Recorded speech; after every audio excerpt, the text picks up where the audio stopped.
The Will to DIY is a podcast where Ryder explains to you why you, nor I, nor he will ever be good enough. Education. Yeah, you know that pesky little thing that eats up the first 20 or 30 some odd years of your life, and even when you get out, you still may not get a job. And even if you do, it's probably not exactly the job you were promised. And then you start at the bottom and you have to start jumping through hoops. And as we've discussed in a previous podcast, many jobs really just want you to be a loyal pet rather than a critical thinker.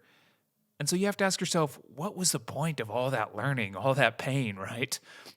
Well, there is one upside. Higher ed degrees provide a 30% increased earning potential.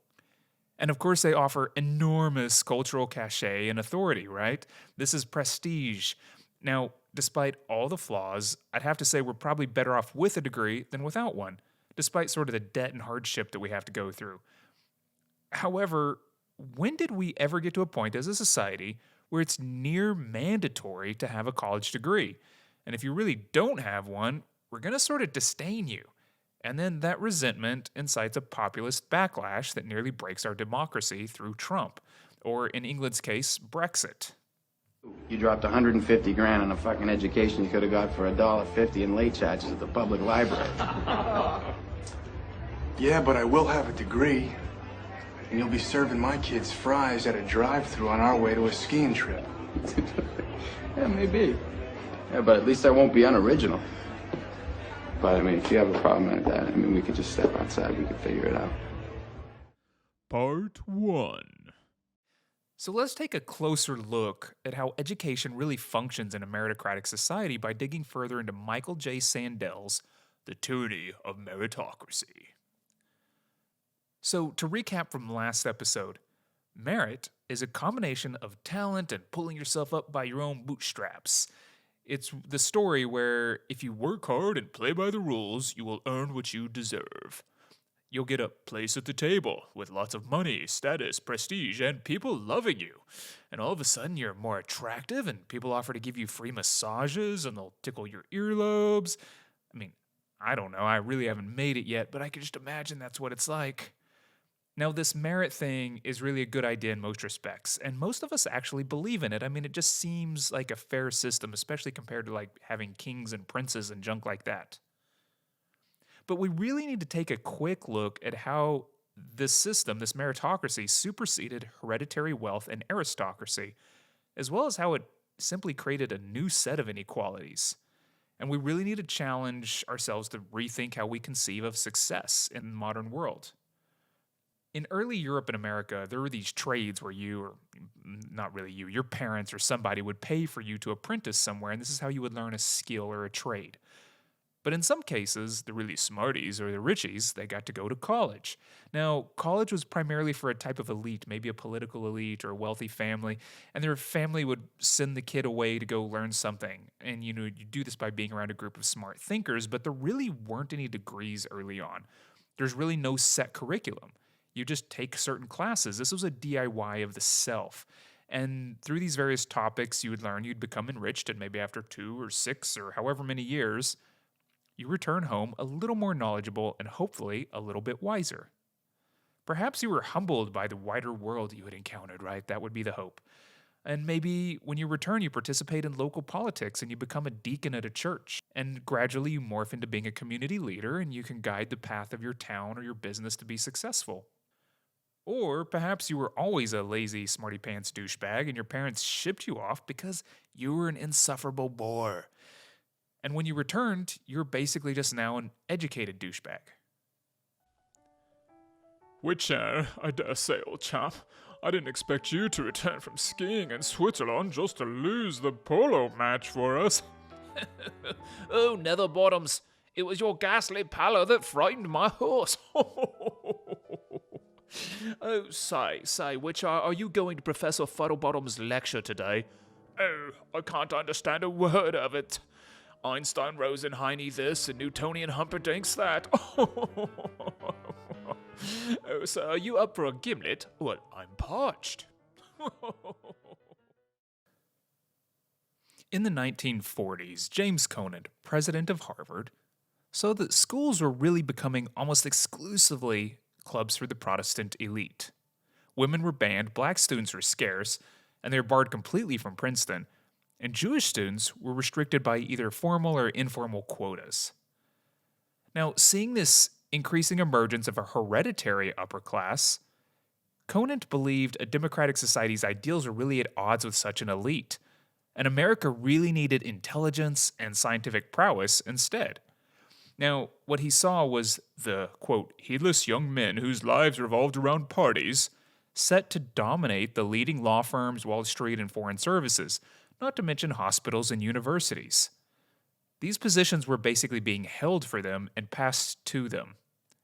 So Conant decided he would step in, and he would create a, quote, organized system that would provide opportunity to all Americans. Hurrah, finally, right? This is great. So Conant established the use of an entry exam, the Scholastic Aptitude Test. Boo, the SAT, right? Now, this becomes not just the way to hand out a few scholarships that really diversify enrollment at these colleges and universities, but, and I quote, the basic mechanism for sorting the American population. Conant's goal was education for a classless society, involving the freedom of the individual to rise under conditions of social mobility. Thus, the school system became a vast engine, recapturing the lost gifts of our country and pulling them to the top to lead and grow as our new meritocratic elite. Part 2. In 2019, a scandal came out where these parents were dropping between $75,000 and $300,000 to get their kids accepted into high-end Ivy League colleges. Now, why is this so important, right? I know that once you have a college education, you can earn roughly 30% more than someone without one, but really getting into a normal college, not an Ivy League, it's not quite that hard, right? About 90% of applicants are actually accepted into state institutions. But apparently, the networking and pedigree potential of an Ivy League signals you're the right kind of person, and it sets your child up for life in the right circles. It's basically proven by the parents' illegal behavior here that it is so vital for your child's future to get into an Ivy League that you would risk reputation and jail time. Now, briefly consider the ethics modeled for these kids, right? Taylor, if you don't get into the right college, people will snicker behind your back during our fancy dinner parties. Oh, it would be so embarrassing. Oh, what, honey? Yes, we know you're dumb. So we'll pay a swimming coach to pretend you're on an athletic scholarship. What? Yeah, we know you can't swim. What? Oh, dear. Once you're in, we will bribe everybody until you get a degree. And then, and only then, can we be proud of you. And yet, let's also look at this, right? 60% of Americans don't have a college degree. And if you must have an Ivy League degree to make it, then what do we think of those without even a state college degree, right? In our first Tyranny of Merit podcast, the overwhelming answer in both Europe and America is that we are unapologetically biased against the undereducated more than their race, religion, obesity, or anything else. It's really our biggest prejudice. And this credential signaling has really developed a diploma divide in our country, where our presidents and authorities are constantly using this rhetoric of rising to say, if you work hard, follow the rules, and get an education, you too will be successful. We all have equal opportunity because we have equal access to education. So you're telling me it's fair? It's completely fair, right? If you fail, that's your fault, right? Because we all had an equal chance. And I imagine your life was probably just like Taylor's or Trey's, right? Where you were chauffeured to private school, where tutors coached and worked with you to get your SAT scores up. And yes, that's actually how it's done. The rich pay for SAT coaching to ensure their kids get a 1400 or higher on the test. Some colleges, such as the University of Chicago, they've just completely stopped taking SAT scores as an entry requirement, right?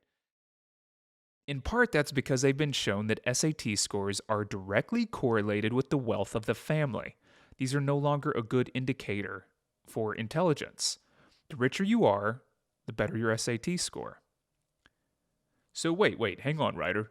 I thought Conant set up the SAT to scrape up the smart talent, give people an equal chance, so that we could get away from all this artificial aristocracy and hereditary wealth, and now you're telling me we're right back where we were? And yes, that is what I'm saying. Here's a couple stats for you. Only 3% of the students from low-income backgrounds attend the most selective colleges, while 70% come from the top quarter of the income scale. If you happen to come from a 1% rich family, you're 77 times more likely to attend an Ivy League. Today, the children of the working class and poor are as unlikely to attend Harvard, Yale, or Princeton as they were in 1954. So much for all that equality, right? Sure, the kids that get sorted into these great schools, they work very hard, and just because they come from wealthy families doesn't mean it's easy on them. Between volunteering and participating in extracurriculars to pad the resume, because all the other wealthy kids are also going to have a 1400 on the SAT, right? So now you also have to be able to cure cancer while playing a viola and doing it all with grace and poise. In fact, it basically starts now with 3-year-olds having to interview for prestigious pre-K classes. And these kids know that if they screw up once or fail anything, their path to happiness and success might vanish completely. So educational sorting has created this kind of meritocratic arms race, robbing our children of their childhood. It creates helicopter parenting, and it produces a neurotic, anxiety-riddled cohort that further entrenches wealth and inequality. And if you think all this is just hyperbole, right, that I'm just inflating this, look at the suicide rates of young girls. Look at the prevalence of anti-anxiety and depression medication. And for more on these kind of topics, read The Coddling of the American Mind. But also consider this in conjunction with the deaths of despair that we discussed last episode for men in their 40s and 50s who have lost their way of life. All it takes is determination, hard work, and sacrifice to achieve the American dream. Is our meritocracy sacrificing us and creating a generation of brittle souls? Part 3. We need to also remember those who rise from the low-income sector. What does their story look like? Well, if you have the ability and you make the choice, you can achieve and rise. But the trade-off is you really don't get to be you anymore or maintain your familial values. On the podcast Hidden Brain, Shankar Vedanta recently had Jennifer Morton on, sharing not only how achievement alienated her from her family, but also the pressure and sacrifices caused the deformation of her students' lives as they tried to achieve the American dream. A poignant parable is told at the very beginning. The Tale of the Stairs. So this grimy plebeian, who came from the masses of stick-thin, gray-skinned plebes wrapped in rags and spitting insanity and hatred into the sky with no effect, well, he's standing at the foot of the stairs of a white marble palace. And the devil asks him who he is. I am a plebeian by birth, and all ragged folks are my brothers. How terrible the world! I shall have revenge for all my brothers upon those at the top. And the devil says, Oh, I cannot betray those at the top without a bribe. I have no gold, but I can give you my life. And the devil says, Oh, I don't need anything as grand as that. Just give me your hearing. Sure, you can have my hearing.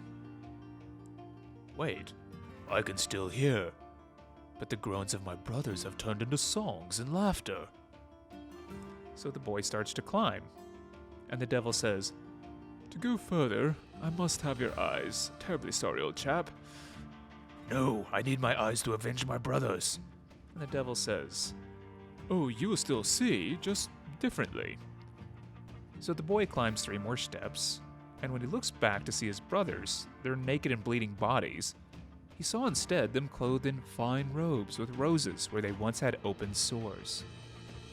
How very strange. When did they find such nice clothes? And he turns back to progress upward, only needing 1 more step to exact his vengeance. And the devil stops him again and says, Oh, you will need to give me your heart to enter. That is too cruel. I am not so cruel as you imagine. Now, in exchange, I will give you a heart of gold and a brand new memory. But you are taking away all of my human nature. No one will be more wretched than me. On the contrary, you will be happy. If you do not do this, you cannot avenge your brothers. What do you say? It's not your life, it's just your heart and your memory. With rage and clenched fists, the boy says, "Very well, take them." And as the boy crosses the threshold, his clenched fists relax, and his stern hate shifts to radiant joy. And when he looks down again, he hears the songs of the masses and their laughter, and he sees them clothed in splendor. And when the devil asks him slyly, "Who are you?" "I am a prince by birth, and the gods are my brothers. How beautiful the world is, and how happy are the people." Part 4. When I taught college for roughly 10 years, I would often ask my students why they were in my art classes, right? Well, they had to take it for credit, of course. And then I'd ask, well, what do you really want out of college? Well, a degree, so I can make more money, of course. And then somewhere in the middle of the class, some clever student would say something about, well, why do we need to learn this stuff if it's not going to apply in the real world? No one makes any more money because they know who Agamemnon is or that Jackson Pollock was an asshole. And that's true. And Sandel offers the same type of rationalizations that I used to give. An employer wants to see that you can accomplish something. Your ability to make it through school proves you can work with different types of people to achieve your goals. Yeah. Now, basically, if you're socially agreeable, morally flexible, and ambitious enough to jump through the arbitrary hoops set by irrelevant authority figures such as professors, in essence, college is the perfect training ground. As Robert Jackhow says in Moral Mazes, the demonstrated ability of a student to leap over increasingly high hurdles in school is taken as evidence of the ability to weather well the probationary trials of corporate life. Drew, welcome to the family team here at Control Corp. I see you have an MBA with a specialization in corporate management practices. That's great. Yeah, but we do things a bit differently here, okay? First off, you're going to need to get out of that nice suit and put on this cheap suit so no one thinks you're a show-off, okay? And by the way, I'm the only one that gets to wear suspenders here. And let's also say, for your own good, while at work, never go off and say things like, "It would be more efficient if," or "Wouldn't it make more sense too?" I mean, every time you get the urge to offer advice from things you learned in college, I want you to put $1 in the "good teamwork makes the dream work" jar. As a matter of fact, just don't speak for the first year and I can guarantee you a promotion. Now we're going to start you out in a very prestigious position. Here's your pine saw and your notepad. You need to follow around the executive vice president, take notes of anything he says that's coherent, even closely coherent, and clean up the drool and stool. Alright, thank you. Yeah, oh. Hey, Drew, I can already tell you're a good team player, buddy, and you're gonna do what's best for this company. Which, by the way, involves keeping that EVP away from any females in the office. Alright, see you later, buddy. So, how much did you spend on your degree, right? I mean, you know, with tuition and fees and room and board. In 1971, that would have been about $5,000. Or inflation adjusted, it would have been about $32,000 for a 4-year degree. Now, it's somewhere between $80,000 and $250,000. And we need a master's because, of course, now a 4-year degree is the equivalent of high school, so you have to go get a master's. And the people I know that have gotten one, they come out another $120,000 in debt. So to achieve this American dream, to rise and utilize your talents, well, it's now more costly than ever. In 1971, getting a degree was about 20% of a man's annual earning potential. Well, now it's over 50%. And for women, it's over 70%. Now, this is really an unsustainable system if we value upward mobility rather than some sort of hereditary aristocracy, right? Tuition costs have risen 8 times faster than wages. So the rungs on the ladder to success, they just keep getting spread further and further apart. It's almost like we built these bridges to success and then we showed everyone pictures of Elysium and then we started jacking up the tolls while burning their village down behind them. Now, if you're one of the 34% who do have a degree, many of us have these lifelong handicaps of this unforgivable student debt. This just becomes another life hurdle that has become the second largest form of debt, and it's right there behind home lending. So, yes, college is pricey. The gates to heaven are turning back into the eye of a needle. But let's circle back around to how this plays out sociologically. Across our entire country, the opportunity and mobility promised in a meritocratic system, well, it's now been subverted back into a wealth system. This still functions on the ideology and rhetoric of rising, right? So you rise through your efforts still. We still talk about hoop jumping, and there's still this illusion that equal opportunity is available to all. Now, this just reinforces the perception of those on top that they actually earned their place, allowing for the elite, in their hubris and entitlement, to disdain the less educated. Well, this disdain, upheld by the diploma divide, it's also fallen into political lines, further sorting out our country. We may not actually be any more partisan now than we ever were in the past. We might just be better sorted out, thanks in part to credentialization.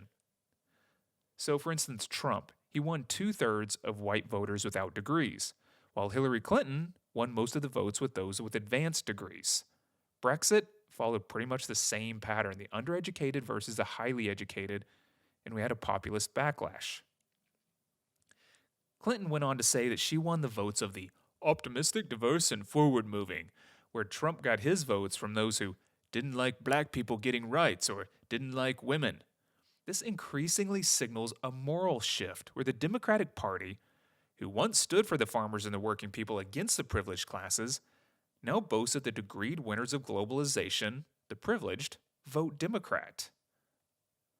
Yet increasingly we must remember, our achievements should not be confused with our moral worth. So how do we rebalance for these extremes of meritocratic sorting?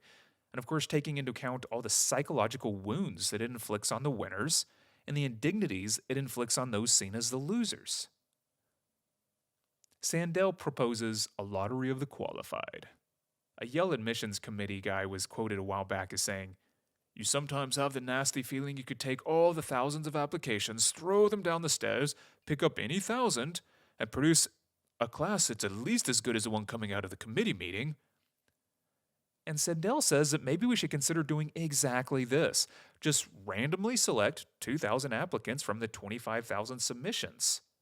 This reintroduction of luck, fate, or chance, this still maintains some merit because you have to get into the pool of applicants in the first place, but it also really considers the hubris of a committee to pick what they consider winners. For instance, in sports, Nolan Ryan was a 295th draft pick for baseball, but of course now he's in the Hall of Fame. And Tom Brady, one of the greatest quarterbacks in all of football, he was a 199th draft pick. So what does that say about the people who are picking? So letting chance, fate, or luck back into the decision, it does two things. One, if you didn't get into your school, it wouldn't be a personal condemnation of you and your efforts. And if you did get into school, it would mean that you weren't really better than anyone else. It was just chance or fate or luck. It could also restore sanity to the young, alleviating the soul-killing, resume-stuffing perfection seekers from being crushed if they don't make it. Their helicopter parents might calm down a bit, and perhaps we could also raise emotionally healthy children.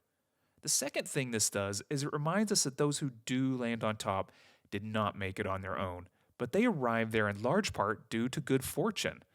And this basically needs to imbue all winners with a little bit more humility when they move through the world.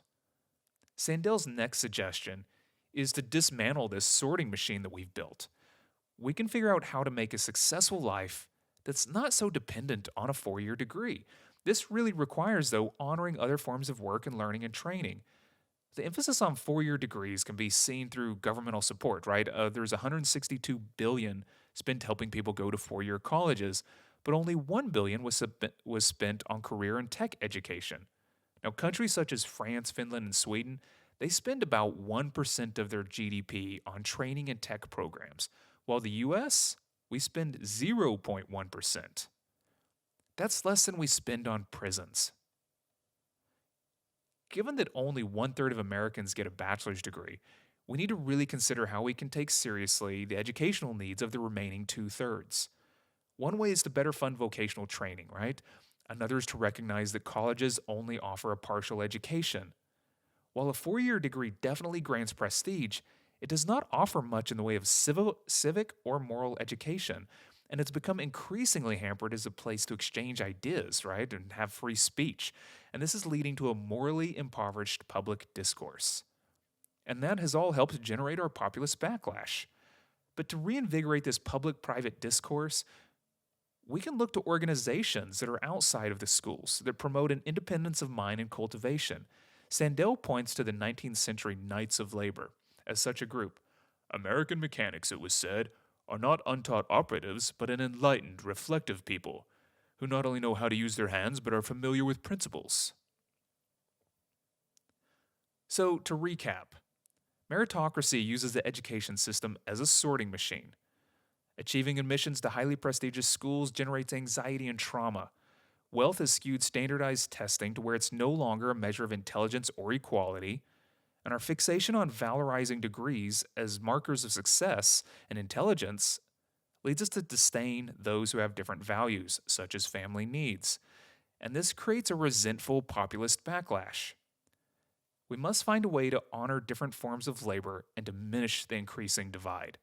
Sandel recommends reinstituting a measure of luck, a lottery, and this taking the pressure off the ambitious and granting a fair chance to those from less privileged backgrounds.